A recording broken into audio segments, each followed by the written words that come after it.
What is up, everyone? Welcome to Normal America Show. Host robnoerr with my pillow not in a case behind me there. Hope everyone's having a great day. I am. It's been a while. I've been doing the spaces on some Thursdays and Fridays, but it's been a while since I've been able to stream exclusively to my channels here, and I'm happy to be back. Had some crazy life events come up. We'll talk about them briefly. We'll get right into news stories and things like that. So hopefully I'll be more consistent here on my streaming.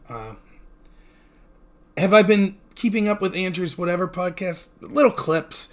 It's not really I'll be honest, I'm not a big fan of the whatever podcast. Not that I dislike the guys or anything like that. It's just not really my jam. I don't have life advice to give people as far as relationships and stuff like that. When it comes to sort of the cultural and political manifestations of radical feminism and things like that, I think I have things to say. But, you know, when it comes to, I'm happily married. That's it. That's good for me. I'm lucky. So, it is definitely good exposure for Andrew, and I'm happy for him. I certainly am. But it's not really something I'd be interested in doing, I don't think. So, yeah, I'll update a little about what's going on in my life. I don't think I'm breaking any news. What's up, Frank? How you doing? It's great to hear from you, Frank. We need to do a stream together soon. I would love to do that. So I had kind of a three things going on in my life right now that made streaming difficult. The first is I do home health care. We're down an employee, which means I'm working a ridiculous 90 hours a week, which is incredibly difficult. Home health care, particularly with people with disabilities, is very difficult around the holidays because, unfortunately, a lot of people that receive these sorts of services have difficulty maintaining family relationships for whatever reason. So the holidays could be a reminder to people. Everyone you're watching on televisions with their family for Thanksgiving, for Christmas, for New Year's, all your coworkers and your staff are all. And so if you're someone who receives services and you don't have that opportunity, sometimes it can be a really stressful time. So it's a bad time to be shorthanded, and I'm trying to facilitate, since I'm sort of the senior person in my team, trying to facilitate those holidays, particularly over Thanksgiving, and it will be so over Christmas and everything. So that's number one. So I'm working crazy hours. Number two is illnesses ran through my work like crazy, which made it even less possible for other people to come into work. And, even the people that were here, ended up getting ill. And so it made it difficult. So that's number two. The third thing is, so I have a brother that streams on Twitch. I don't think he'll mind me saying this. He goes by the name of Jojo Geeker. Sometimes he'll pop in on the channel. We were actually going to, Sunday, to have a Thanksgiving dinner at his house for my family. And the evening before that, he was actually burning some garbage at his house. And apparently there was an aerosol can or something, and it exploded. And it gave him pretty significant burns on his face. But those were doable. It wasn't like third-degree burns. But the problem was it really damaged his one eye. And he's still not out of the woods. There's still a potential eye surgery. They want to leave the swelling go down and then see what they could do with it. But it wasn't good. It's a scary situation. My brother's a tough guy, and I know he'll be able to get through it. But it was a serious situation, and you get, I'm not making it about me. It's not about me, but needless to say, not only did it take up time, but I wasn't in the right headspace to be able to go ahead and stream after, getting news like that. So, I think that he's stabilized. He's still worried. Who wouldn't be? So hopefully we get good news, and I do appreciate all your prayers. I know Frank was praying. I appreciate everyone else that's praying for him. I know it'll mean a lot to him too. So, like I said, he's a tough guy. It's not as if he's in danger of passing away or anything like that, but losing an eye or having to have eye surgery is certainly a big deal. And his Twitch handle is Jojo Geeker. Let me see, I'll get the exact. Now, he doesn't really stream politics very much. He's more of he likes streaming games and stuff of that nature. But, he's a good guy, and it's... Oh, here we go. I hate this. I haven't signed into Twitch for a while. Now it's going to make me re-sign. Oh, here we go. Stock. Mm-hmm.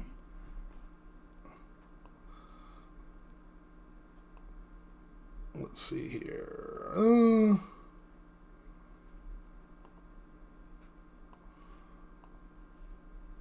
Here's his Twitch handle, if you guys want to check it out.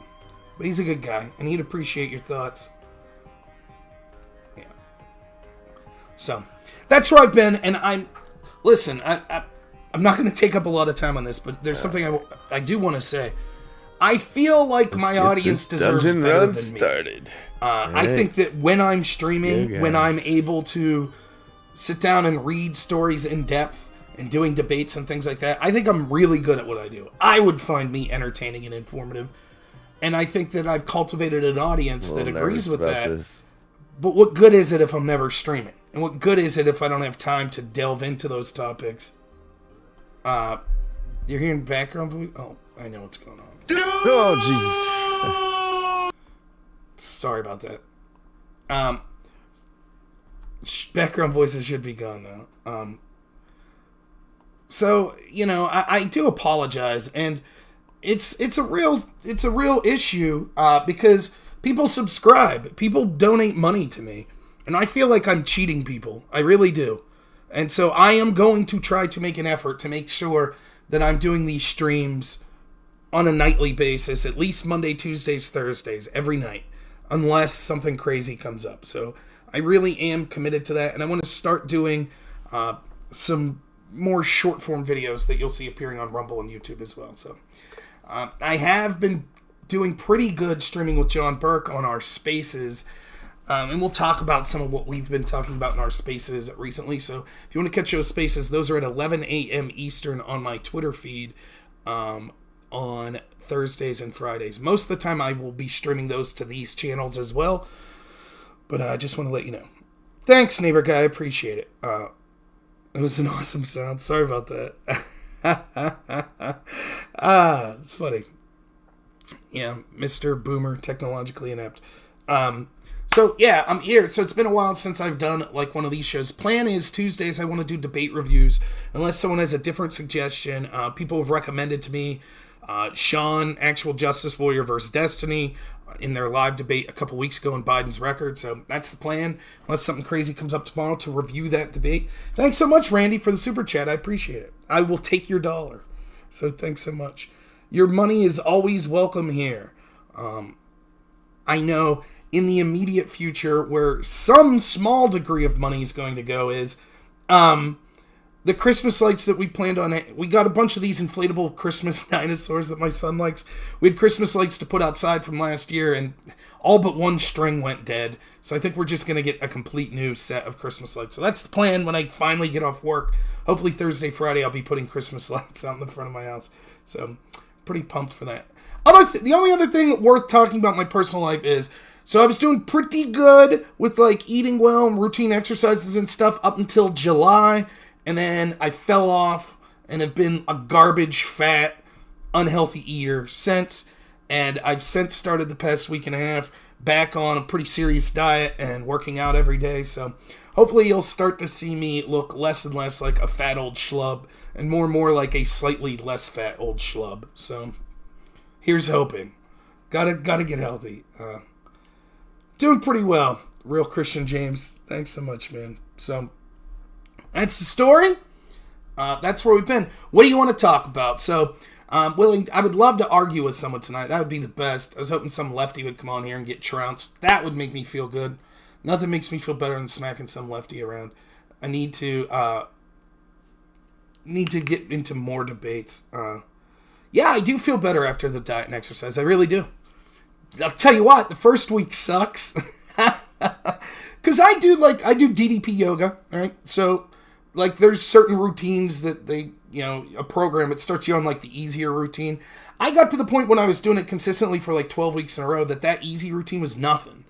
And then when I started back, the first day I did it, I was like, huffing and puffing. I'm like, oh man. So, you know, you want to talk about George Santos? Yeah, well, Frank, we're probably going to disagree slightly on this, but sure, let's jump into the Santos thing, because I think it's a complicated situation. 5-alarm piece, go. He'd call into debate, and all we're going to talk is about his fire alarm nonsense. That's what we'll talk about. If he wants to call in, I'll be happy to talk to him about fire alarms again. So for those that don't know, George Santos is this sort of, let's put it in negative light as possible. He does not seem like the average conservative. Seems like someone who was a cross-dresser, gay. I think he's in a committed gay relationship. I don't know if he's married or not, but a serial liar. I mean, just insane lies. I mean, just provable lies. And I've met people like this in real life, right? It's different to be friends with someone and roll your eyes versus someone being a United States representative. That's a different level of importance about these lies. But I don't know if you've ever met someone like this in real life, but I've met people. There's this one guy, I won't say his name, but there's this guy I grew up with, and all my friends would believe. He would tell us these stories, and it was so obvious. They were so outlandish, I couldn't believe anyone would even give it the remotest time of day. Like, for example, he told us that he was fighting in a UFC match. This is like in 2003. And I'm like, yeah, you're not. I was like, you have to be like sanctioned through a game commission board and all of this. And he's like, yeah, I did all that. And I was like, where are you training out of? Like, they're not just going to leave some dude roll in with like a rucksack. Like, where are you training out of? And he told me he had a dojo that was behind, in the little town we grew up in, mind you, there was a grocery store. And behind the grocery store was a river, and that there was an underground bunker by the river that he trained in. And like, people were like, oh, wow. And I was like, yeah, that's 5 minutes away. Let's go. Go ahead, show me. Well, I can't. Oh, really? You know, and stuff like that. Where it's like, it's not even stuff that's remotely believable, right? Like, a good lie is like, yeah, I caught a 23-inch trout a couple weeks ago. That's hard to disprove. It's like, oh, cool, I guess. But like, to be like, yeah, I'm an astronaut. Actually, I'm a secret agent for NASA. It's like, what are you talking about? That's like, I don't have the specifics. I don't care anymore what the specifics were of the George Santos lies. But it was stuff like that.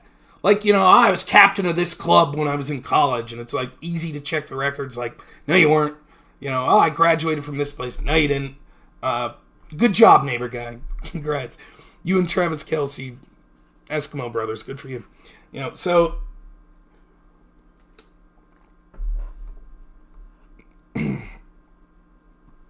And Frank's point is he should have never been elected. Probably.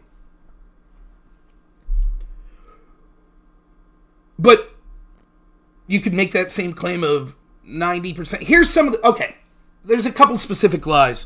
I think Santos said at one point he met Nelson Mandela in prison. He was like instrumental in getting Mandela freed. He used to attend a black church in the civil rights movement. What else did he do? He fought some gangster named Corn Pop at a public swimming pool one time that was like wielding a chain. So with stories like that, yeah, he probably never should have been elected. Those are such outlandish stories. Oh, I'm sorry. That's our esteemed president. Whoops. Who should be elected? I'll tell you right now, if I had my druthers, 90% of the people in Washington, even Republicans, would be removed. They shouldn't have been elected. George Santos's lies are the lies of someone who's not smart enough, who's got like a problem, a mental problem, where his lies aren't even lies designed to help him. And most of them are sort of irrelevant, with the exception of it shows that he's a serial liar. But it's not like a lie that's like, if you like your doctor, you could keep them. Read my lips, no new taxes.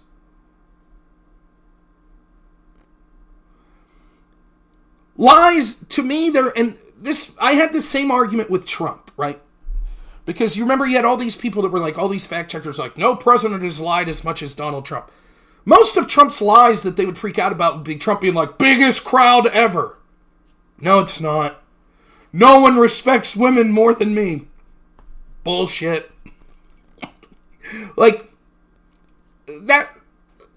Those lies, there are different types of lies. I'm not saying lying's good. I'm not. I'm not telling you like, oh, it's okay to just go out and lie and be nonsensical. But that sort of lie, even that, did he say that his mom died on September 11th? Yeah, there was that comedian that, from the show The League. He said that. That's terrible. It's despicable. It's basically holding people emotionally hostage. But if I had to choose, if I had a choice between two liars, and the guy that's going to lie about all these insane stories of his background, or the guy that's going to lie and say, here's exactly how I'll vote, here's the policies I'll push for, and then get elected, and then not push for those policies or push for the opposite, the former is probably better than the latter.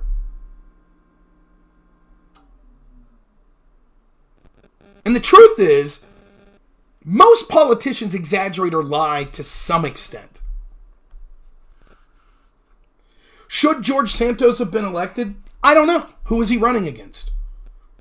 If he was running against a Democrat in New York that was for illegal immigrants and wanted to be a sanctuary state, yeah, he should have been elected. Should he have been elected as the primary? Probably not. But whose fault's that? I don't think George Santos was this guy with, like, establishment Republican appeal. That, like, the Romneys and the Paul Ryans were financing him to get into office. That is a bigger problem. Well, that's far bigger than lying about crowds and things like that.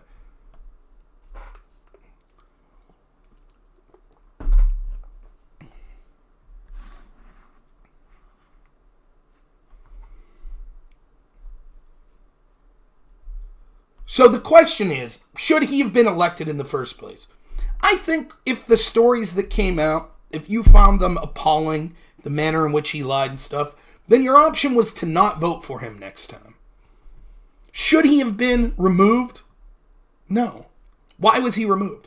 And my co-host of my space, John Burke, we argued about this Friday. Literally, the story broke as we were streaming. And his point was like, well, he's a big liar. That's reason to remove people? How many lies are necessary before we could say, okay, you're expelled? That's 90% of Congress gone, which I'm all for. And then it's, well, no. It's because he allegedly broke campaign finance laws. 19 charges he's looking at. What are the specifics? Well, he used campaign money to buy OnlyFans. Okay, let's say that's true. What percentage of his campaign money needed to be used fraudulently to expel him? And John Burke said, his point, and this is a valid point, we can't give up our principles just because the left did.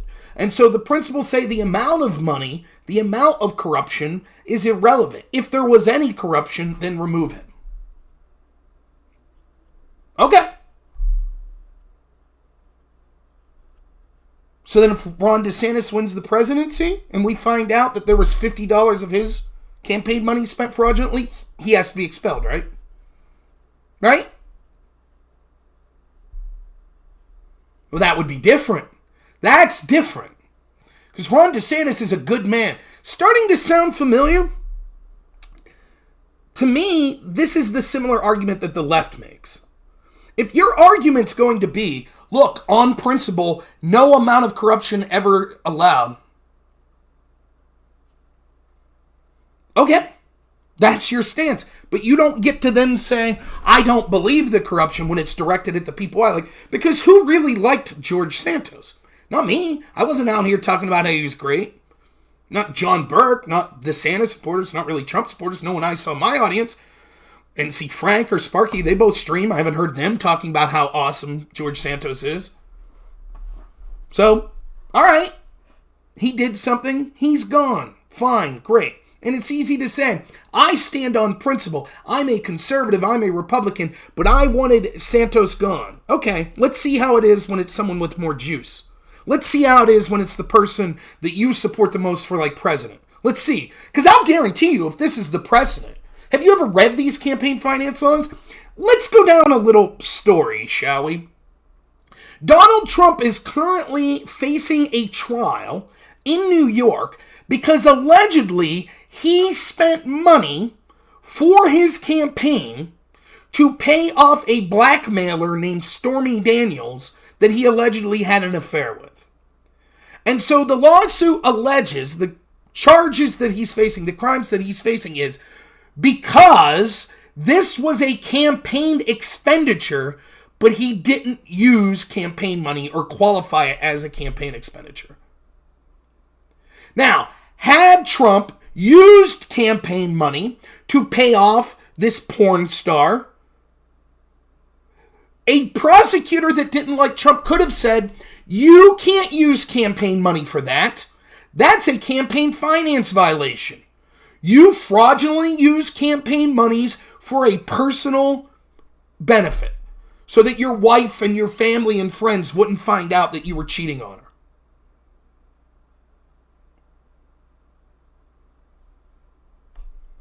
You see? If he used campaign funds, he would have been charged. If he doesn't use campaign funds and say it's personal, he's charged. The truth is, these campaign finance laws are written so difficult to follow that it would be easy to accidentally run afoul. If you're using the money to buy OnlyFans, I'm not saying that's accidentally running afoul.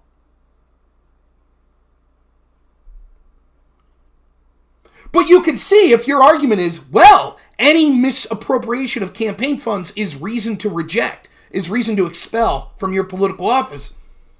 Okay, now we're back to the same problem that I discuss all the time. Now you have corrupt institutions like the FEC or the FBI or corrupt prosecutors that will choose to selectively enforce, and the precedent that's been set with George Santos is he doesn't even have to lose in trial. As long as there's a charge filed, that's enough, expel. So much for innocent until proven guilty, huh?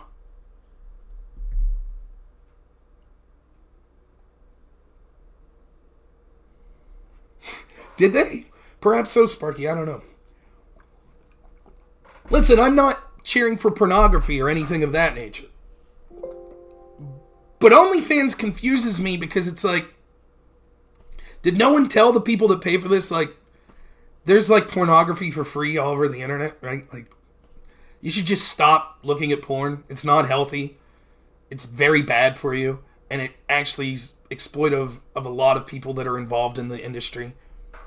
It's kind of a disgusting thing. But if you're going to use it, paying for it is really, really dumb. And using your campaign money for it's just that much level dumber. Yeah, not great.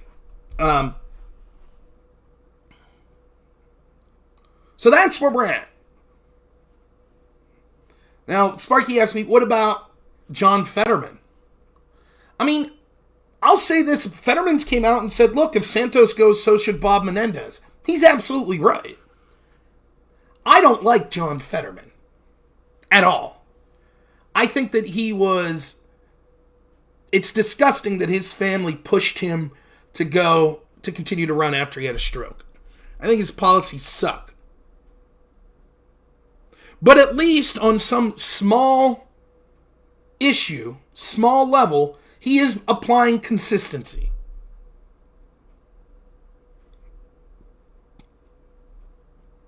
What Bob Menendez is accused of doing is also inappropriately taking money and stuff for a foreign government and working at their behest is 10 times more serious than what Santos is accused of. Yet he's still senator. But you want to know the truth? I actually completely disagree with Fetterman. I do not think Bob Menendez should be removed from office, expelled, until he faces a trial.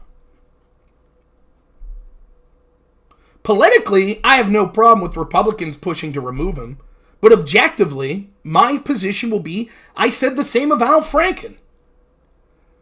I don't think that just because something looks really bad, that they shouldn't have the right to defend themselves. It's my belief. But if you're going to kick out Santos, then yes, you kick out Bob Menendez. Santos is being removed because he is not an old guard Republican. That's why he's being removed. He's being removed because he's seen as the new Trumpian type people, and so the Republican Party leadership wants those people gone more than they want Democrats gone. That's why they'll go after someone like a George Santos. It's really that simple. That's all it is. If it was Lindsey Graham accused of something like this, if it was Mitch McConnell accused of something like this, do you think for a moment there would be a chance that they would have been expelled? Anyone? All of the insider trading with like Pelosi that we see, she doesn't get expelled. The Bob Menendez stuff doesn't get expelled. Joe Biden with his family taking money from hostile foreign powers and stuff like this, they don't get expelled. What was Barnes' point? I like Barnes, David.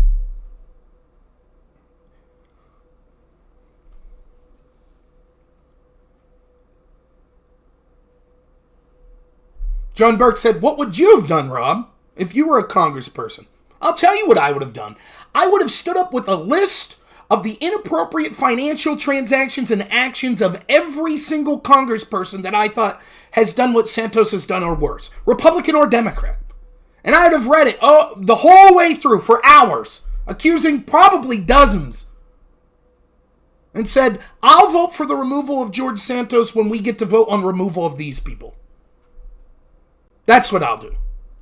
Because I refuse to entertain a two-tiered system where people that aren't considered establishment have one set of rules held against them, but people that are establishment are allowed to get away scot-free, even if they're accused of worse. And understand, the if you take one thing from the Santos situation, it's this. The leadership of the Republican Party hates you. They are more than... It is a uniparty. Mitch McConnell is no different than Chuck Schumer. None. There's surface little arguments that they'll have to... On the big things, it's all the same for them. The biggest threat to Mitch McConnell isn't Chuck Schumer or Joe Biden or Barack Obama or Nancy Pelosi. It's none of them. The biggest threat to Mitch McConnell are people within his own party that will usurp his power. That's the truth of the establishment Republicans. That's why in 2016 they wanted Trump to lose. That's why in 2020 they wanted Trump to lose. That's why they don't want Trump or probably even DeSantis to win in 2024. That's the truth. They would rather lose significantly and maintain their threshold of power on the losing team. Nah, I don't have any debates lined up tonight. That's the truth. We're on the verge of World War III. We had one of the largest transfers of wealth in the history of this country due to COVID lockdowns. We have an open border. We have a corrupt president whose family was engaged in corrupt dealings all across the globe. We have a fentanyl epidemic. Our economy's going into the shitter. We have mass arrest of people and targeting by law enforcement like the FBI of people based on their political affiliations. Parents being targeted at school board meetings. Mass censorship between organizations like CISA and the FBI colluding with social media companies.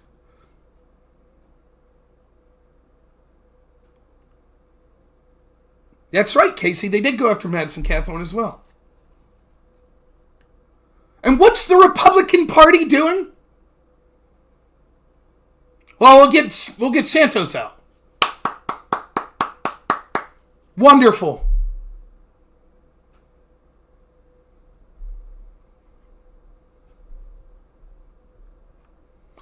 don't know, David. Like, the technicalities of it, I don't...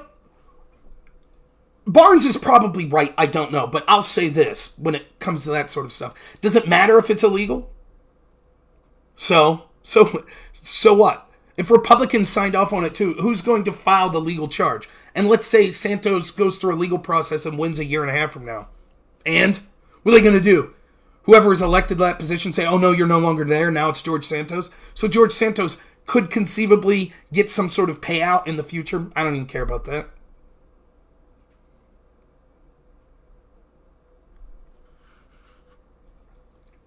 But I've no doubt Barnes is probably correct.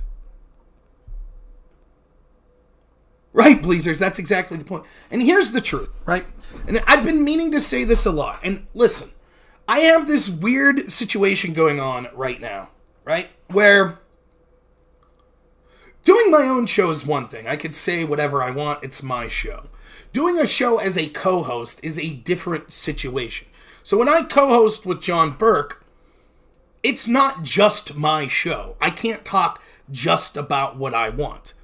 And I'm also cognizant that I'm understanding that the stakes are so high in the 2024 election that there is as small of a chance as there is that a good Republican will win the presidency, whether that be Trump or DeSantis. That's probably the only two possible options. It's a slight chance anyways, if they do win, that they'll do anything that'll be lastingly meaningful. I mean that by both Trump and DeSantis. But the only chance they have to win is if there's sort of an eventual coalescing that people that would have voted for DeSantis are like, okay, Trump's the nominee, I'll vote for him. Or people that would have voted for Trump are like, okay, DeSantis is the nominee, I'll vote for him. It doesn't matter that Trump's I'm not a Republican, really, so what do I give a shit? Are you a Republican, Sparky? Is that a label you're proud to give yourself? I think they suck. How about that? So I don't care that Trump's not a Republican. I'm a single-issue voter. I make no bones about it. I will vote for the candidate. I don't care if they're fucking Green Party. I will vote for the candidate that is most likely to end the corruption in our systems. That's it. If I think it's Trump, I'll vote for Trump. If I think it's DeSantis, I'll vote for DeSantis. If I think it's Cornel West, I'll vote for Cornel West. I am a populist, first and foremost. Right, I get you, Weld. I get it. But what I'm saying is, I'm not trying to burn bridges and because I need those people.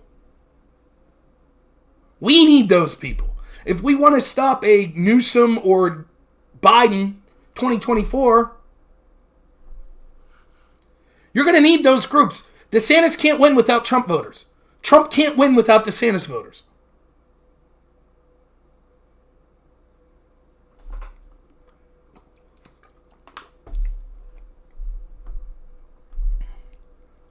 So it's difficult for me to sort of bite my tongue a little. Because it is, John and many of his... I like John. And I think him and many of the people I've got to meet through our space, I think are fantastic, great people. I do. But I think that they're insane. Being like, well, if DeSantis doesn't win the nomination, we're not going to vote for Trump. Okay. And this ties into the Santos situation.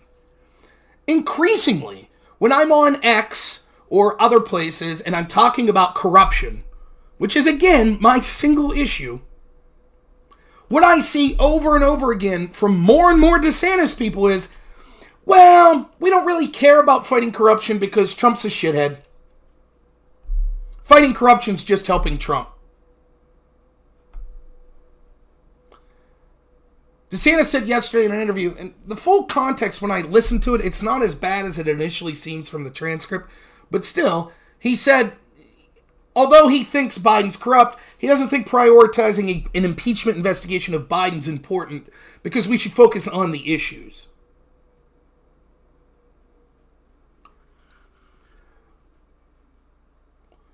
There are no issues as long as the corruption continues. I don't know how to make that any clearer. Let's say DeSantis strongly advocates for why we should have a more secure border And he is persuasive to 90% of the country, right? And he wins. And yet Congress is corrupt. And yet the people running ICE are corrupt. And they choose to willfully ignore him. And the judges are corrupt. And they choose to hold up all of his policies. And when DeSantis fights back, then they launch an investigation in him. Then they wiretap him and his team. Then they leak out anything that could be seen as a scandal. And it's broadcast 24/7 on every major network. Then his popularity starts to decline. Then the Democrats win 2 years after that. How's that border policy going to work out?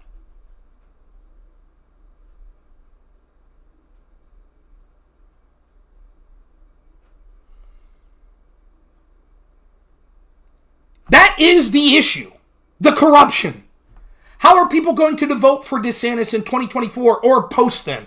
A DeSantis-like person in 2028 or 2032 if the FBI and CISA and other federal government organizations are encouraging and facilitating the censorship of everyone who would vote for them. If they're literally going on their doors and locking them up because they're pro-life or they're pro-DeSantis. How's that going to work out? How's it going to work out if we're in World War III?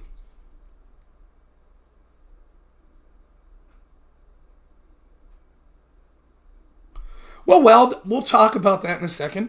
There's certainly a lot to complain about Trump.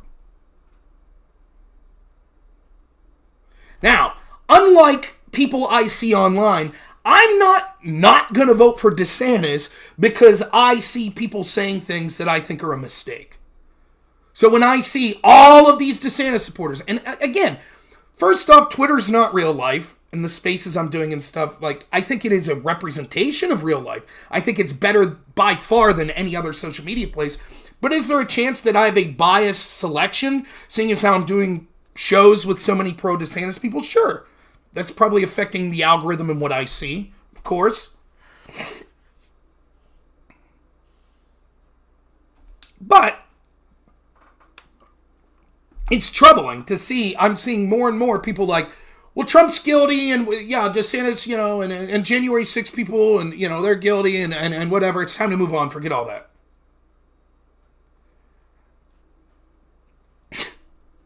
And again, that's why I say, when inevitably, there's only two options if DeSantis wins. DeSantis wins, and he is a threat to the deep state. And so they'll treat him exactly like Trump. And then the same people saying, oh, screw Trump. He was stupid. He's guilty. Clearly, there's so many charges against him. Clearly, he's guilty. So, hey, why even fight it? All of a sudden, they'll sing a different tune when it's DeSantis. No, this time with DeSantis wouldn't do any of that. Right. Or DeSantis won't be a threat to them. And so they won't treat DeSantis like that. And it'll be more of the same. It'll be just like having George Bush. Maybe a little more reasonable. That doesn't do any good either. My vote for the primary at this point, the only two people I think reasonably have a chance that are worth a shit. Maybe Nikki Haley has a Hail Mary chance, but I wouldn't vote for her for anything. So it's Trump or DeSantis. They both have pros and cons. If my issue is ending corruption, pro Donald Trump. He suffered through it. He's now being treated like shit. Now he won't listen to a bunch of shitty people he surrounded himself with. He understands it's life and death, and he'll go after these people. That's the pro. Con, he's already been there once. Didn't drain the swamp. Instead, he appointed a bunch of swamp people around him. And based on his commentary, straight from his accounts and stuff that you see, doesn't seem like he's focused on draining the swamp. Seems like he's more interested in making stupid insults at Ron DeSantis. Seems like he's more like when he sat down with that Tucker Carlson interview and he's like, Gavin Newsom's a good guy, blah, blah, blah. He doesn't get it. Trump doesn't get it. He doesn't get it. I know he doesn't.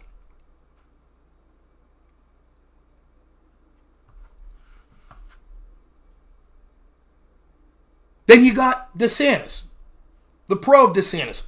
I think DeSantis, as governor of Florida, has had very populist policies, who's sort of gone after corruption, like getting rid of corrupt George Soros prosecutors and things like that. I think even though there were initial mistakes with COVID, he did pretty good and seems to be more liberty-oriented. I think that he has a lot of the characteristics of Trump, except in its more refined package. But he seems like a fighter that's just more articulate on specific issues, like when you see the press would like come at him for the Don't Say Gay bill, and he would just destroy them. I also think DeSantis did very good in this debate with Newsom, which we'll talk about.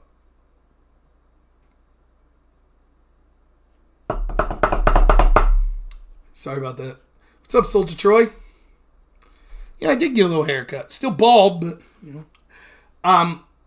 The downside of DeSantis. Well, I think DeSantis has surrounded himself with people that are basically saying, we think you're Trump light, but we want to steer you back to the more establishment Republican Party. And I don't hear DeSantis saying things like, yeah, the FBI needs to be dismantled or significantly changed. And the weaponization of the DOJ and everything is disgusting. And we need to go after... I don't see any of that. Now, the argument could be made, well, he feels he can't say that or he won't win a general. Moderates would be turned off by that. Maybe.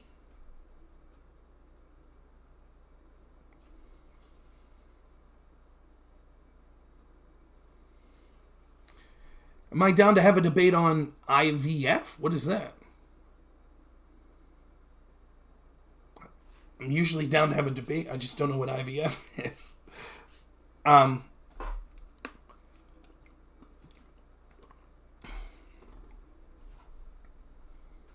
So who's going to end corruption more? Oh, surrogacy. Yeah, sure, I would. I know I saw Fabian Liberty was talking about it. In vitro fertilization. Gotcha. Just like, yeah, I could talk. I could debate on that. My take's pretty simple. I think that we need more people. I don't have a problem with gay parents. I don't have a problem with IVF. If I were to recommend, I would recommend adoption over IVF.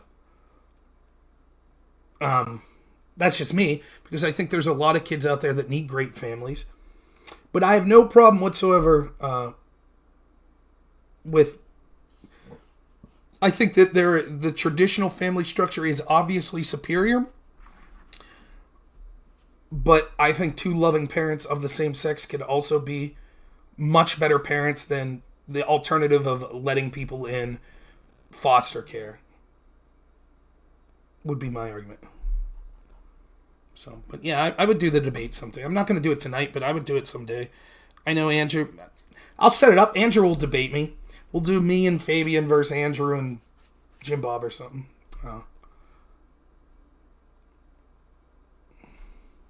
Levin says, Trump and MAGA were doing them loving DeSantis. What happened? Why the change? He was doing a great job in Florida in that. Began tops among conservative circles of him running president. Bam, suddenly became a threat to Trump's reign, so he started attacking him before DeSantis even said he was going to run. DeSantis wouldn't have even ran if Trump would have simply congratulated him for doing such a great job and not gone on the attack.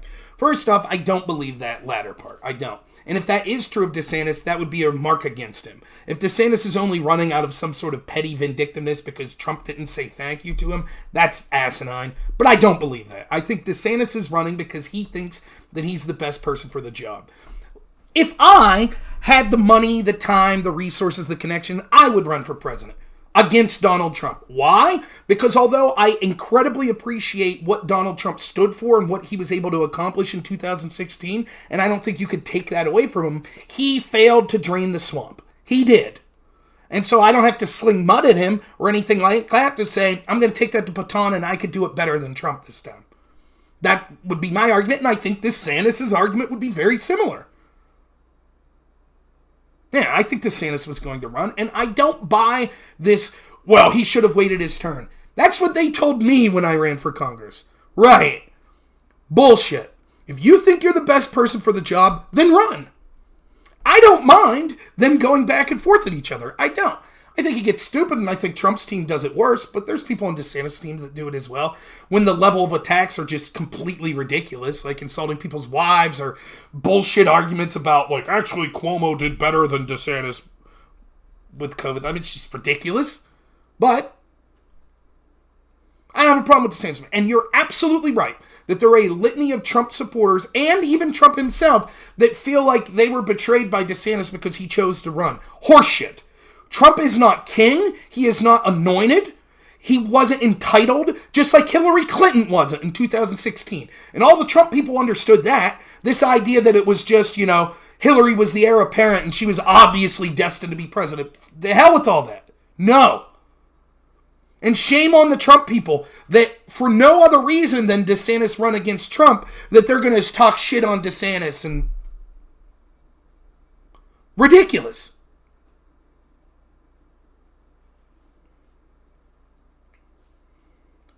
So I don't mind it. I also know this, this is difficult. I was talking to my brother about this, right?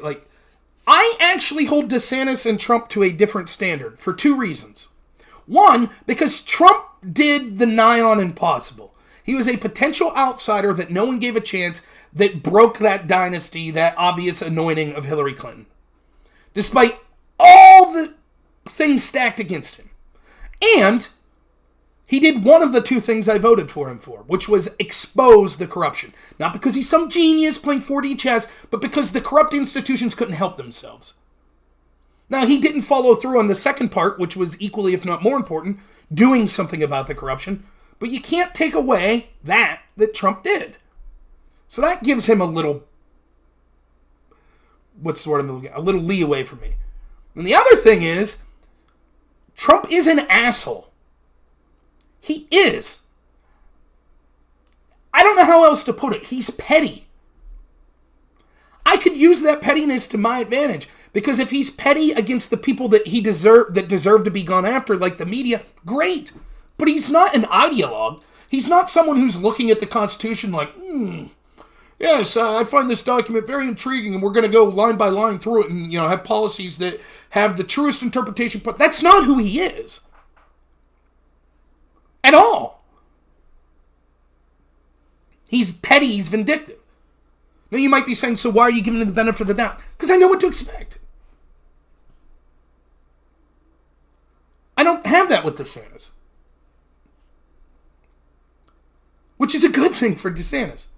I fully expect if DeSantis loses the primary to tell his supporters to vote for Donald Trump. Just like Ted Cruz did. That's legitimately what I expect. I'll be disappointed in DeSantis if he doesn't. I don't expect Trump to do that. If Trump would lose the primary, I don't know. He should, but I don't know that he would tell people. He'd be a damn fool not to. Because the only chance he has of not going to prison at that point is if there's a Republican president doing something about it.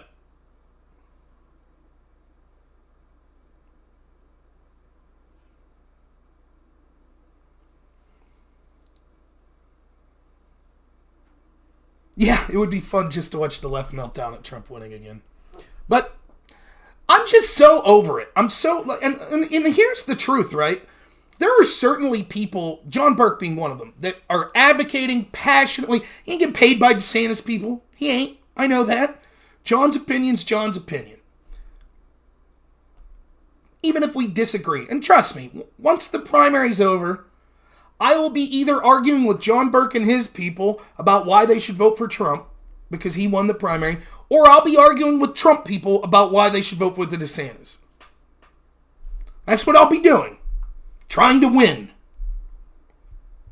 So I don't want to burn bridges on either side and be like, fuck you, I hate you. Not that I would say that about John anyways. But if Aftershock was on here, me and Aftershock were on a Spaces from some of these DeSantis people like a month ago, late into the night. It's insane. Like, the stuff they were saying, hey, what's up, one that walks with fire? Sorry, Aftershock.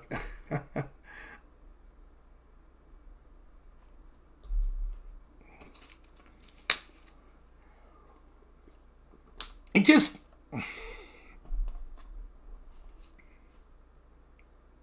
I'm doing good, man.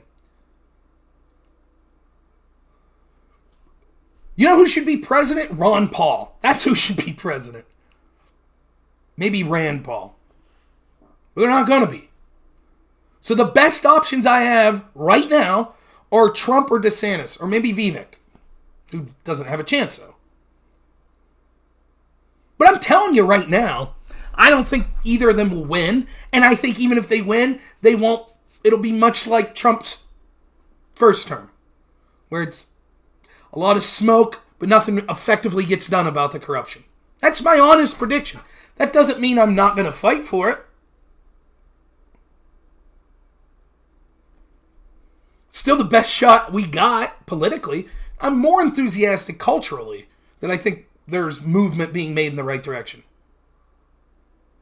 Yeah, DeSantis' campaign has been absolute garbage. Agree, Fabian. By the way, you Fabian Liberty that I know, or... Yeah, DeSantis' campaign's been garbage. And I don't understand... Like, what I don't understand is... I'm not saying... Look, I'm an online influencer talking to 45 people right now. If that, right? So I'm not claiming... I don't have this ego that I move the needle. I'm not saying that. But if I was trying... If my goal was to be an influencer, and I was... And you notice, I'm not riding this horse like... I'll criticize DeSantis all day. I'll criticize Trump all day. I don't give a shit. I'll still vote for either of them if they win the primary.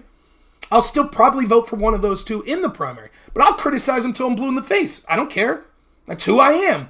My personality, my agenda isn't just pushing this one candidate. Once they win the primary, I'm going to back them. Just like I backed Dr. Oz. I criticized the shit out of Dr. Oz. I told people over and over on my channel how stupid it was to vote for him in the primary. I told Dr. Oz to his face that I thought he was a terrible candidate. But once he won the primary, the alternative of John Fetterman, I knew, would be worse.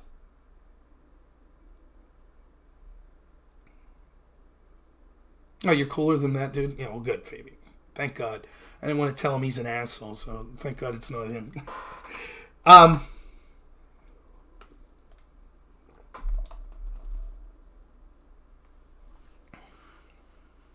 But if I was one of these influencers for DeSantis, I told everyone how I would have ran the DeSantis campaign.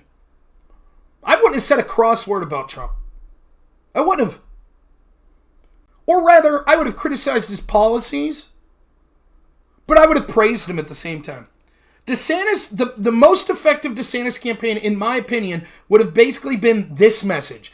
Donald Trump was amazing. He did what people thought were impossible, and he paved the ground to change the Republican Party so that people that actually care about fighting corrupt systems and returning to a small government conservatism can actually come through and break through what the Republican Party's been, which is a policy of a platform of foreign wars, mass spending, false promises.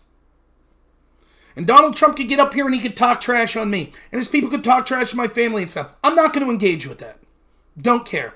Nothing will take away what Trump did in 2016. However, he left some things on the field. There's still a ton of work to be done. And I think he didn't accomplish it. And I think I could do better. I think I can get the wall built. I think I could expose the corruption of the FBI and deal with it even better. I think I could rein in the spending. Trump signed these spending bills. I wouldn't have done that. Trump criticized lockdowns. I wouldn't have done that. I understand why he did it. I understand he was trying his best. And he was in a unique position where I don't know that any other person ever could have done the great things that he done winning in 2016. However, it's a different time now. And I'm the man for the job. And I would have told my people, it doesn't matter if you're talking to Trump people and they're like, fuck you, you're on the payroll, you're a piece of shit, DeSantis sucks, his wife sucks. I'd been like, that's fine, whatever. You know, still we like what Trump did in 2016. We think that the party's in a much better place because of him, but here's where we could do better. That's it. That would have been my strategy.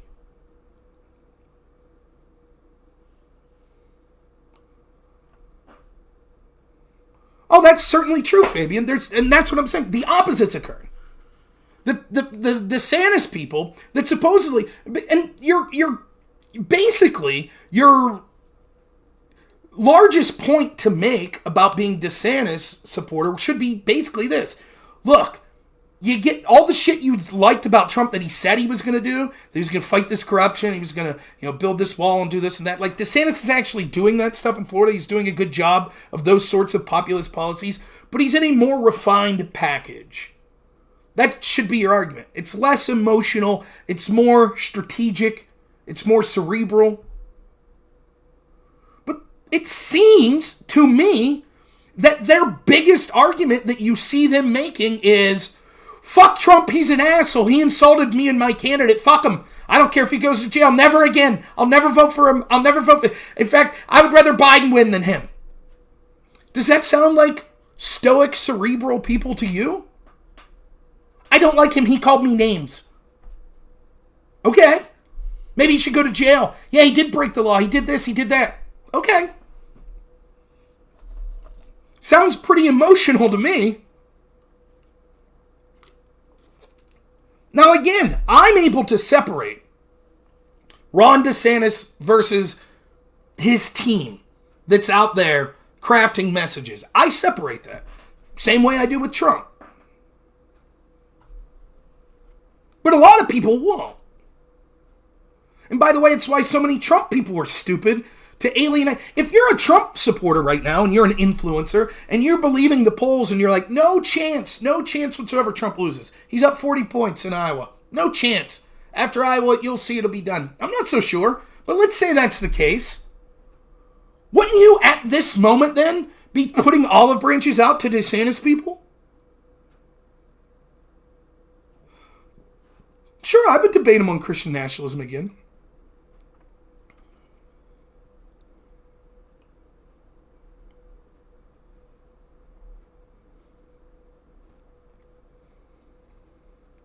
I don't understand how, you could, it's like, I'm sorry, it sounds like some people are bullshitting you, right? You remember when you had all these people that were for years, in 2012 and 2013, that were telling you about Obama's terrible, and Obamacare's the worst, and, Hillary Clinton's the worst. If Hillary Clinton gets elected, oh my God, it should be the worst, it'll be the end of this country, and blah, blah, blah, blah, blah, blah. But then, they didn't like Trump, so they went like Lincoln Project, and they were like, well, actually, Trump's the worst. And Hillary. It's like, but wait a minute, you built your whole brand on telling me how bad this shit was. It's almost like you didn't believe it. That's how, you see, I believe when I'm telling you how bad the establishment is. I wholeheartedly believe it. I wholeheartedly believe that our politics takes us closer and closer to a tipping point every day that we may never recover from. I believe that from the bottom of my heart. But if you've talked like that, and you're like, well, I'd rather see Biden or Newsom than Trump, do you believe it? That's fine if you don't. It's fine if you're like, I think Biden sucks, but we'll be all right. I think Trump would suck a little more. That's fine.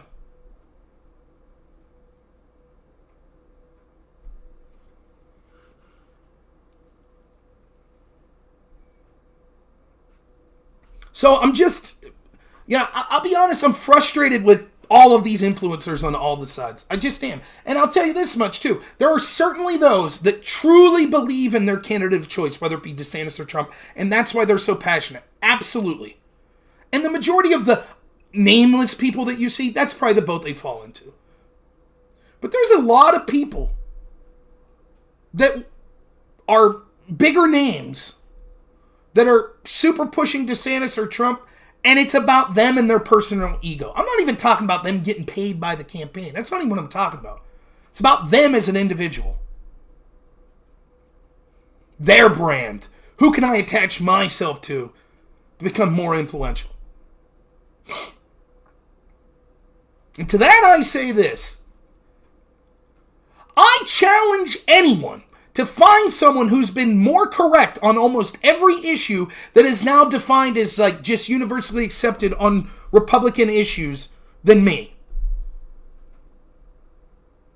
I criticized lockdowns when I was told by Trump people that made me an anti-Trumper. I criticized the massive spending. I criticized the bombing in Syria.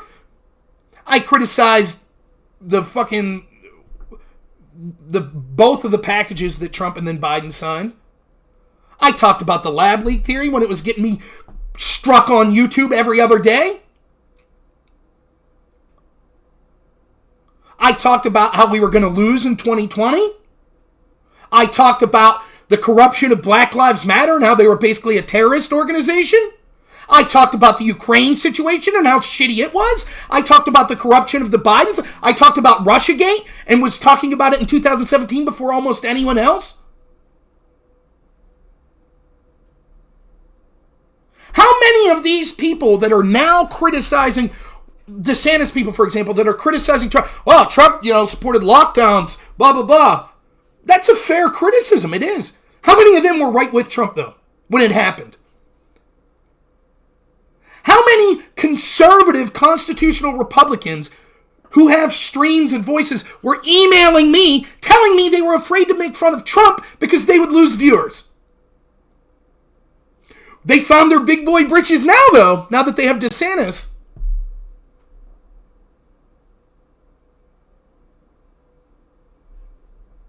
What actual Trumper was pro-lockdown? An awful lot of them in April. Go back and watch my videos from April 2020. I was told I was averaging probably 30, 40 people watching me. It dropped down to about 20 because so many people were furious because I was criticizing Trump when he called out Sweden and Governor Kemp because he said that they weren't doing lockdowns enough. And I could even show you blogs that I was on. It's just 15 days to slow the spread, they said. Just 15 days.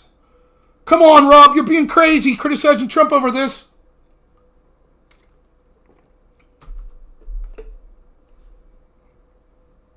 So now to see so many and again, I'm focused particularly on DeSantis people because I feel that they're making legitimate criticisms of Trump that I agree with. Where were you when it mattered?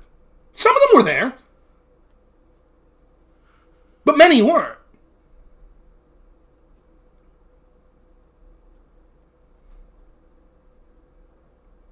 Now though, you see when it was, my brand would be harmed by criticizing Trump. They didn't have their voice. Now that they see that there's another avenue. And again, I go back to this example. Ian Miles Chung. One of these guys that knows how to manipulate the algorithm on X. Which, good for him. I don't give a shit. That's fine. But the fact that he's one of the prominent, most seen voices that criticizes things like lockdowns and is criticizing Trump and for things like that. When I remember doing live streams talking about how he was posting out in April, Ian Miles Chung, which he's since deleted, but hopefully I could find it in an old live stream. He put a little 20-second video up where he went, the economy, the economy, making fun of people like me, saying how lockdowns would devastate the economy. Now he's out there criticizing Trump. Oh, Trump was more pro-lockdown, and criticizing things like inflation. And he'll have a far bigger reach than I'll ever even remotely approach.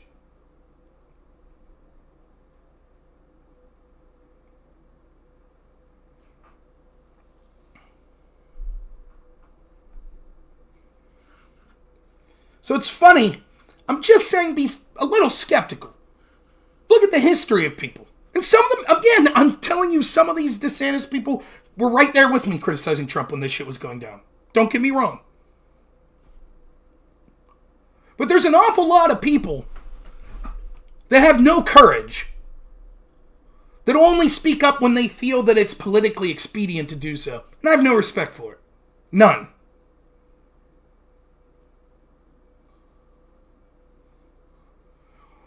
Trump did basically say he would let states do what they want, but he also criticized states like Georgia that he felt weren't locking down enough. And by the way, here's the truth. DeSantis in Florida did have some lockdowns. He was one of the better governors, but he was still wrong to do the lockdowns that he did. And so if your stance as a DeSantis person is Trump endorsed lockdowns, and I want a constitutionalist that would never do something like that. Kristi Noem probably did a better job than DeSantis.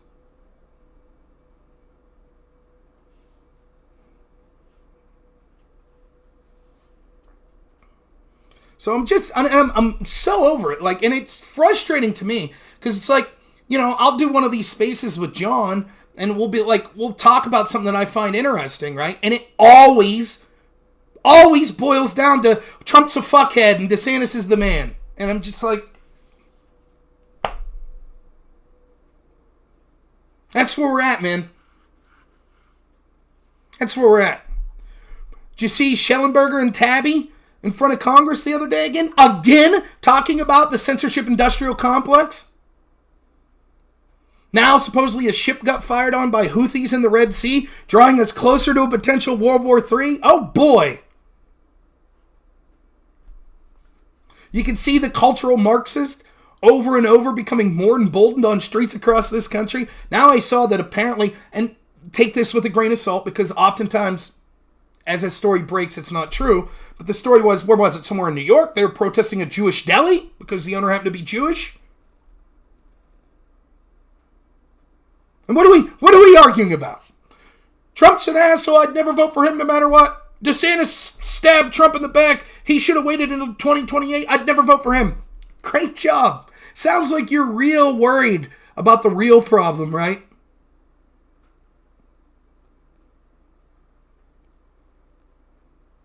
If that's your big focus, then it's almost like you don't view the problems as significant as me, that I talk about.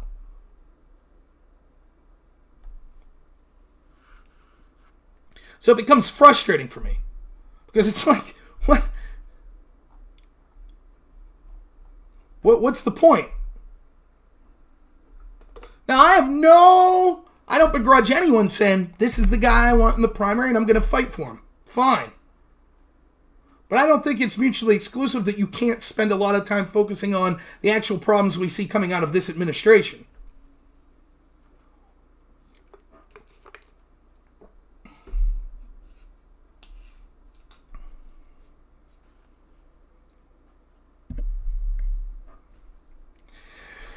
Information came out from James Comer's office today that Joe Biden was receiving money from a company, like basically a shell company that his son Hunter Biden had set up. Ayahuasca, I believe was the name, which was a company that was working in China and was getting money from China. So direct payments, at least 3 of them, from that Ayahuasca company that was ran by Hunter Biden went straight to Joe Biden. Now, in the defense, it appears as if these payments were for a, quote, truck loan, according to an email. So let's, for the sake of argument, say that that's true. Now, do y'all remember? I can't remember the name of the person, but it was some person that was always on Twitter talking to me, and he decided he wanted to call in and debate me at one point. And what he said to me, you remember this? This is like a couple months ago. What's up, Unruly? A couple months ago, he calls in and he's like, how can we hold you accountable, Rob? And he does the old Destiny shtick. How much money do you want to bet on this? Now, I don't even think you could bet money on some of these platforms. I think that's against terms of service. Nonetheless, it's not something I'm doing anyways, because it's not fair to... My money isn't my money. My money is my family's money. But the claim that I made that caused him to freak out and put money on it, how can we hold you accountable, was the claim that I said, inevitably, we'll see money going directly from Hunter Biden and Jim Biden to Joe Biden, and all of a sudden they'll move the goalpost and say, well, that doesn't matter. That doesn't prove anything. Now, it wasn't average debate enjoyer. And that's exactly what we found out with Jim Biden. Now we found out today with Hunter Biden. So I wonder how much money he was going to bet. How much do you think he was willing to put down? You think he'd pay up today? You think he would have? If I'd have made that bet, do you think that guy would have been like, yeah, you're absolutely right, Rob, there's money going? Of course not. Because what he wouldn't let me get out as he was screaming, I said, another reason not to make that bet is because once we find out that money goes, you'll say, no, what I meant was money that was for a bribe. That's what I meant. That's what he would say. You think they would have conceded? Yeah, you're right, Rob. You were absolutely right. That's exactly. By the way, that's what happened today. Also, I love, something I love is you could see, like when you see someone like Pisco, right, all of a sudden have like 40 tweets about this, you can see that it's getting under his skin.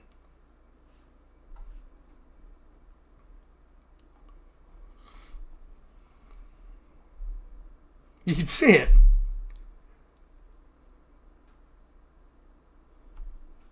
Now, the truth was, we never needed to find examples of money from Joe Biden, or from Hunter Biden or James Biden to Joe Biden, because the idea, here's the alleged criticism, right?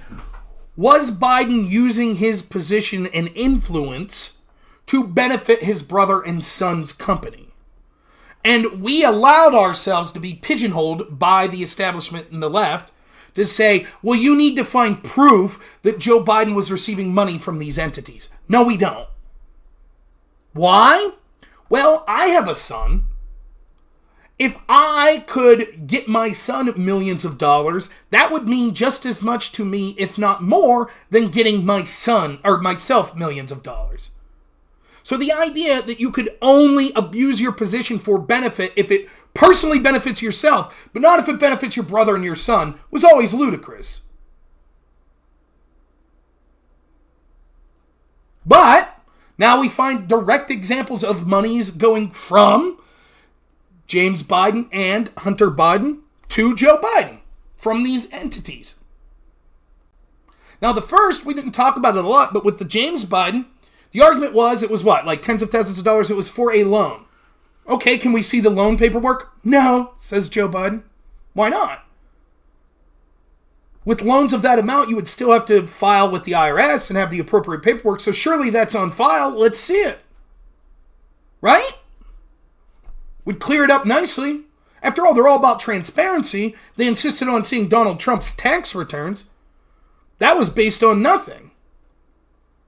We're talking about allegedly Joe Biden issuing policies as a senator or as vice president that was benefiting corrupt entities that his son and brother were working for.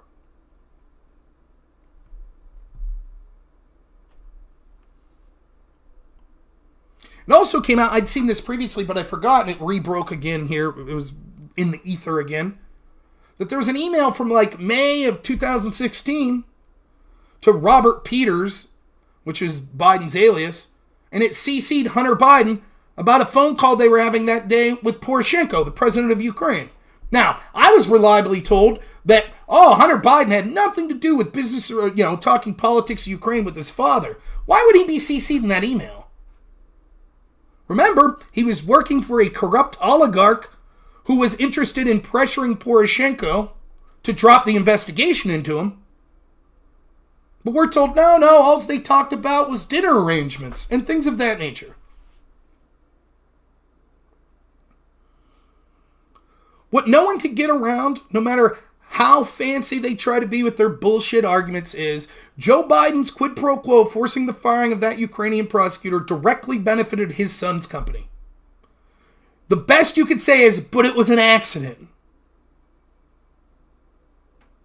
Given that, we know that there was direct benefit to what we are told is a corrupt pro-Russian oligarch who then paid and was paying at the time and continued to pay Joe Biden's son tens of thousands of dollars a month. How could we not be suspicious? Why isn't there a demand for transparency for the bank records?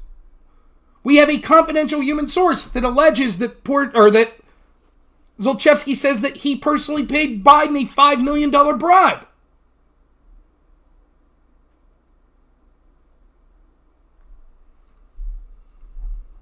And nothing. Now, the truth is, the one thing that people are right about is that the Republicans won't do anything.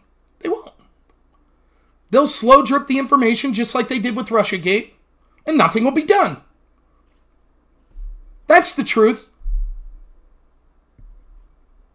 But that doesn't mean that it's not corrupt, and it doesn't show an example of our two-tiered system. We're too busy going after Trump for Stormy Daniels and overvaluing property prices.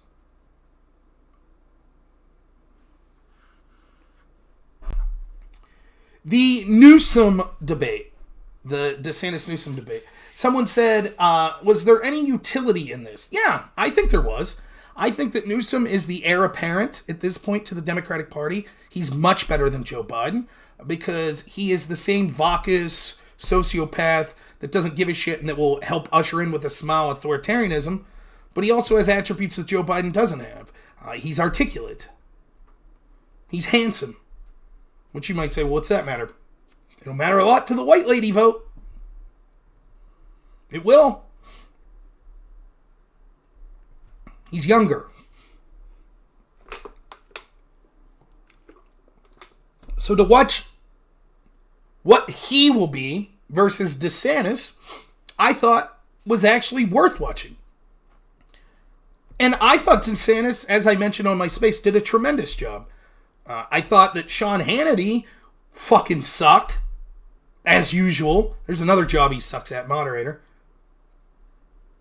Hannity wanted to debate Newsom so bad that he was stepping on DeSantis' toes. DeSantis is actually making good arguments to push back on Newsom, and he's getting cut off by Sean Hannity, who's making the same argument in a shittier way.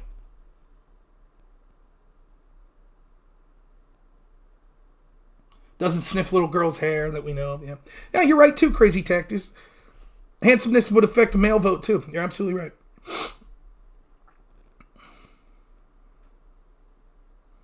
I didn't think so.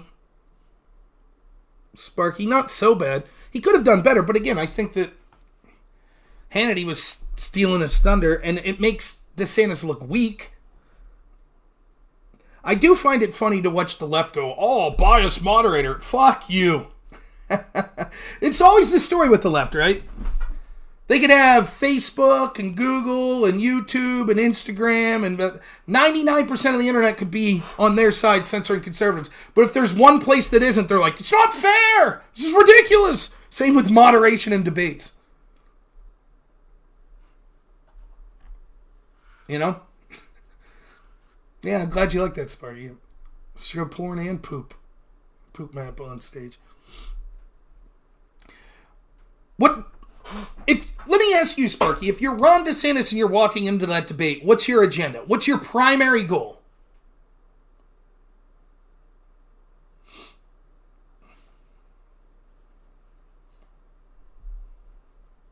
Anyone can answer.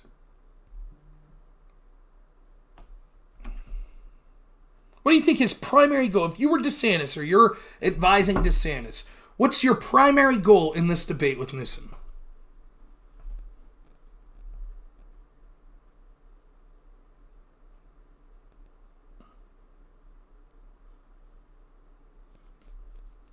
That's vague and overgeneral.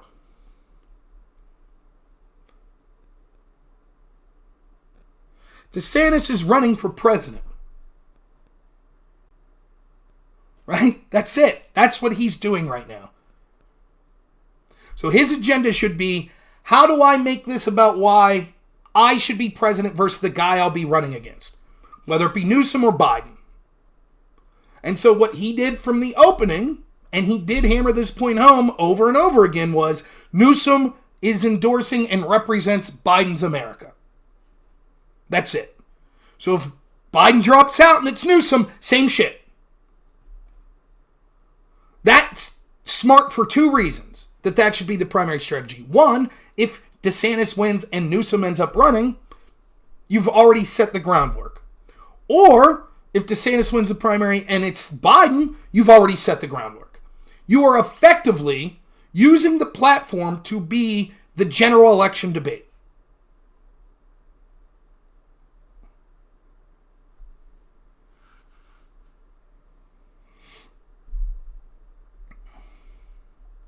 I thought that he did, again, Sparky, what you're criticizing, I would have done better than DeSantis, but that's because I'm a debater, right? I think what you're criticizing, though, is more of a problem of format, right? Hannity asked way too many questions. Way too many.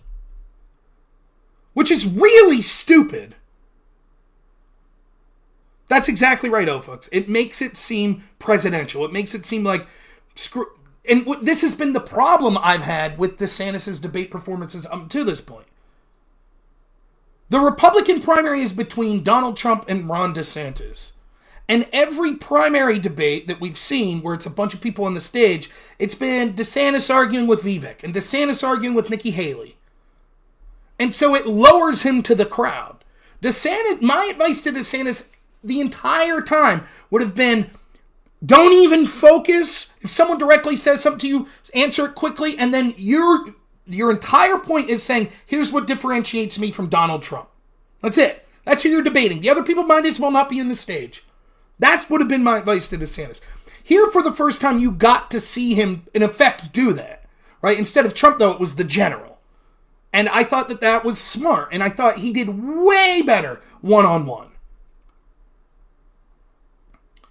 Because there were so many questions asked and because Hannity was stepping on his toes all the time, for example, he was able to say, like, on the issue you're talking about, he shows the genderqueer book and talks about it, and then what happened? Go back and watch that segment. Go see what happens in.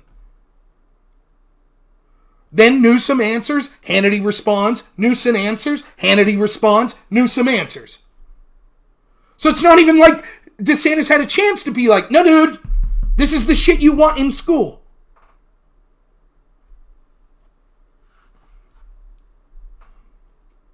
So yeah, I would have done a better job. For example, he should have focused more on the French Laundry line. He should have. Dude, you locked people down, but the rules didn't apply to you. Should have focused more on that. Did a good job in his opening statement, but didn't go on. What makes Newsom a difficult person to debate is that he's just blatantly lying. And he's doing so citing abstract or vague sources.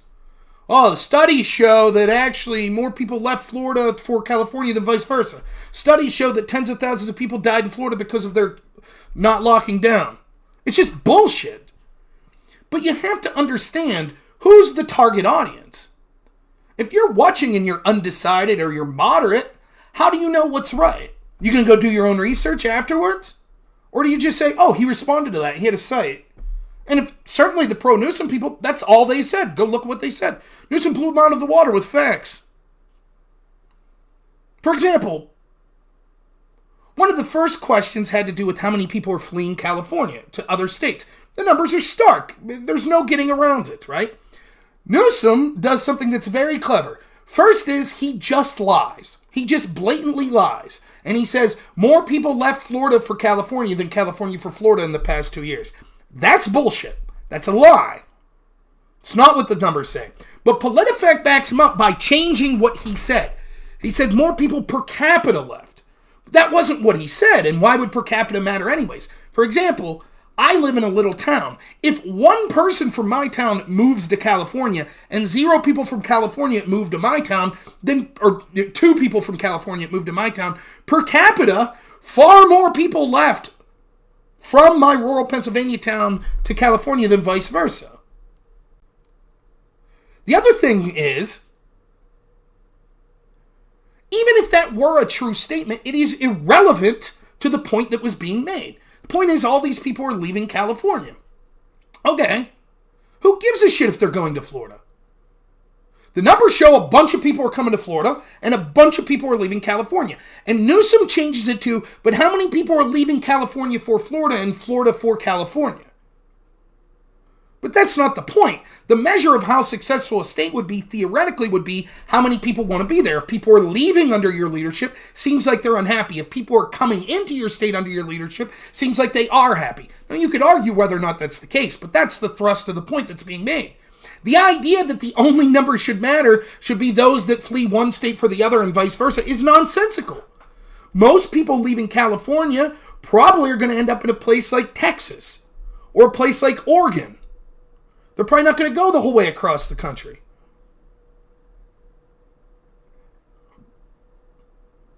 But the average person listening is like, oh, I guess people aren't fleeing California, which is just not true.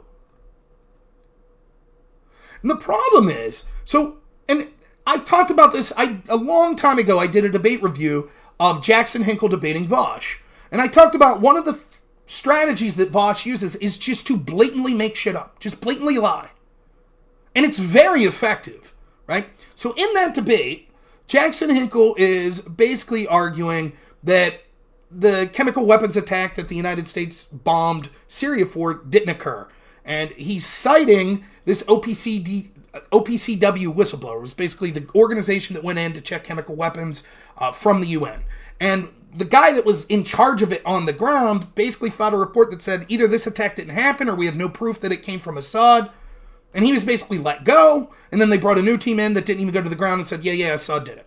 And so this whistleblower was speaking up saying, this is all the evidence we have, blah, blah, blah. That's the debate. Okay, you could, whatever your feelings are on it, that's what the debate is. That's Jackson Hinkle's position, and Vaush's position is, but Assad's a really bad guy, and he's the type of dude that would do shit like this, and he's done it before. That's the debate. And towards the end of this debate, oh, it's up to you, wife. If you could hear me.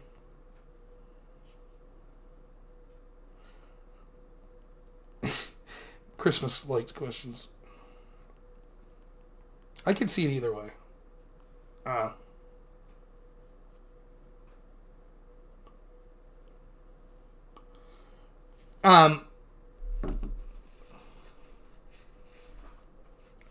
So towards the end of that debate, Vaush is just about this specific whistleblower. Vaush says, "Were you aware of the fact that he actually concludes with me?"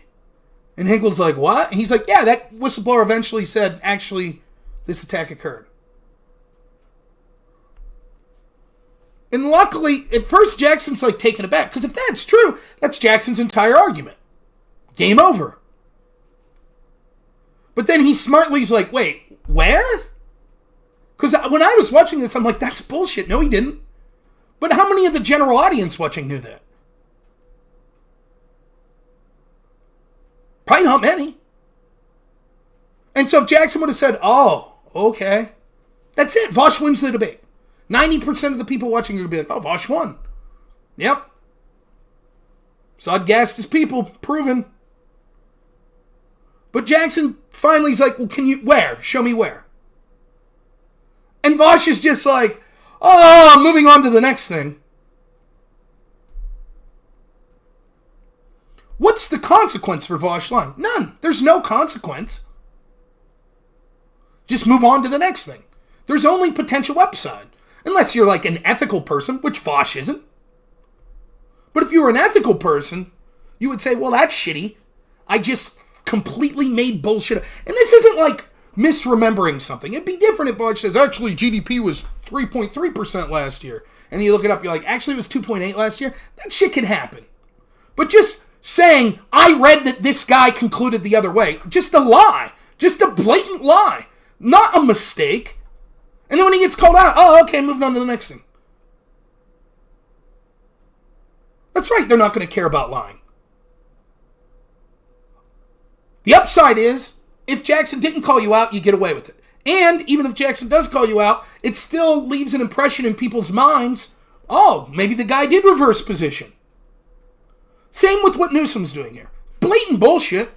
Just blatant lies. But it doesn't matter, because he knows that the institutions, like the majority of the mainstream media, the majority of like corporate America that does these sorts of things, social media accounts, etc., are going to have his back. They'll spread the lie for him. Did you see James Carville doing the both sides have good people lie about Trump on Bill Maher's show the other day? That's the power of it. You just blatantly fucking lie, control the narrative, and win.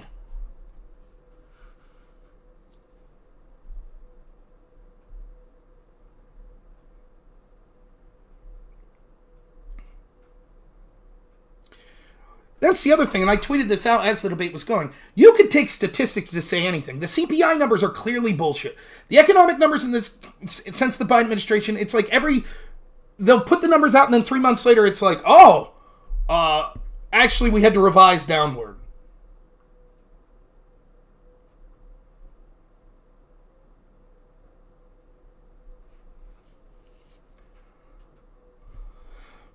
And like, I don't give a shit. They're all, to me, all these people anymore, it's the same as the fucking Jabal Bowman fire alarm polling people. It's so obviously bad faith. So obviously bad faith. Well, what's the numbers that ain't correct? Wait a minute. Rob, wait a minute. When you talk about inflation, what numbers are incorrect? You talked about how the jobs were created, and you talked about inflation's down to like 3.8%. Well, those numbers are accurate. Right, how many times have I explained this? So way back when, before anyone else was saying this, years ago, what I was saying, when Biden's own numbers had him hitting 10% inflation or near 10% year over year, I said, let me tell you how this ends. Inevitably, we go from this absurdly high near 10% month to month, which that number's cooked as well. It's actually worse than 10%. But even if we take the number that they're giving 10% is awful, and what will happen is those prices are rising so significantly and so fast right now, inevitably they'll keep rising from that new high base mark, but it'll be at a lower rate, and they'll say, see, we beat inflation. Again, let me give the simple example. If I was to tell you that there are two possible scenarios, that we have milk, let's say was $1 a quarter gallon, $1 a half gallon, we'll say milk was. I know it's absurd, but just keep the number nice and simple. Half gallon of milk costs $1 when Biden takes office in 2020. And if I told you in 2024 that same half gallon of milk would cost $5, you would say, oh, geez, that is insane. That is like a 500% increase. That's crazy. But let's say there were two paths to get to it. Path one is each year it goes up $1. 100% inflation, 100% inflation, 100% inflation, 100% inflation. But the other path is 1 year it goes up to $5. And then the next 3 years it doesn't go up. If it was the second scenario, the Biden team would be out there going, greatest presidency ever. Inflation at 0%. 0% inflation for 3 years.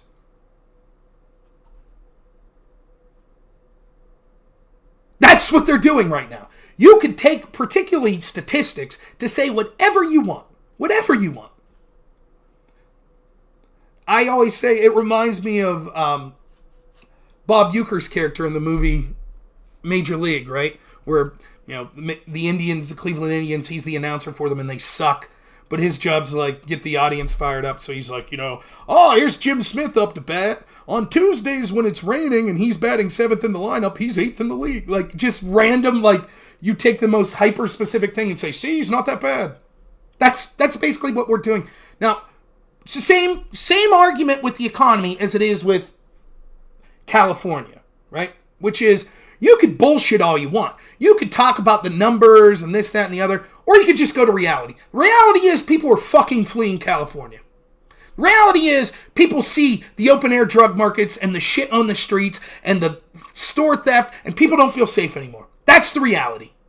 The reality is people are suffering immensely with this economy. That's the reality. And if the Biden administration's message wants to be, no, you're a liar. If you're suffering, it's your fault because everyone's doing great because this economy's kicking ass, then let them have that message. And I think that DeSantis could have done a better job like that. But ultimately, he did okay.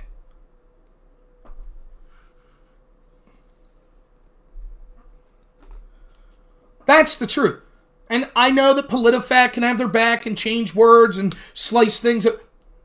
We all see it. And I'm tired of fucking arguing with people in bad faith that are pretending they don't. I'm tired of it. I don't care anymore. I go through these debates where I spend dozens upon dozens of hours debating people. And then you see when it comes to a different issue, it's like, oh, Jamal Bowman, he pulled that fire alarm to escape. That's it. What's the point? We all know the truth. We can all see it.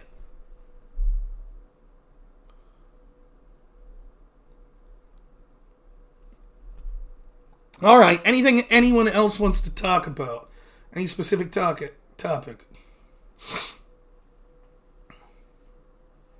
Right, Caps. Remember, I did that debate with the Econoboy.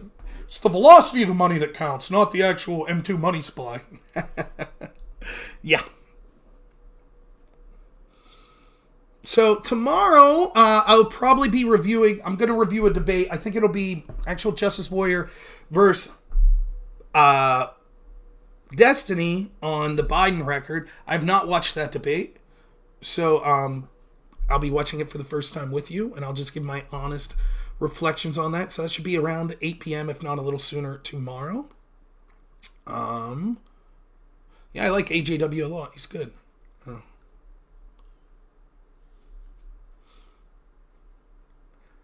Christmas lights, and how do I feel going up a ladder? We'll see. Maybe I won't be streaming Thursday as I fall off a ladder and I'm crippled.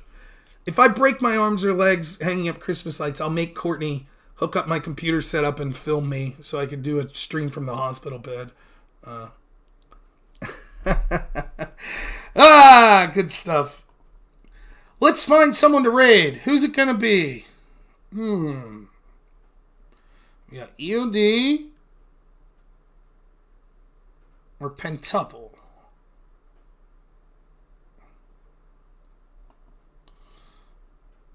Let's do EOD tonight. He's a good guy.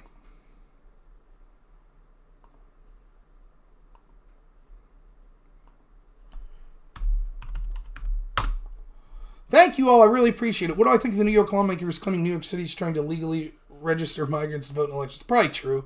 I haven't read this story, but that's the type of stuff that's happening.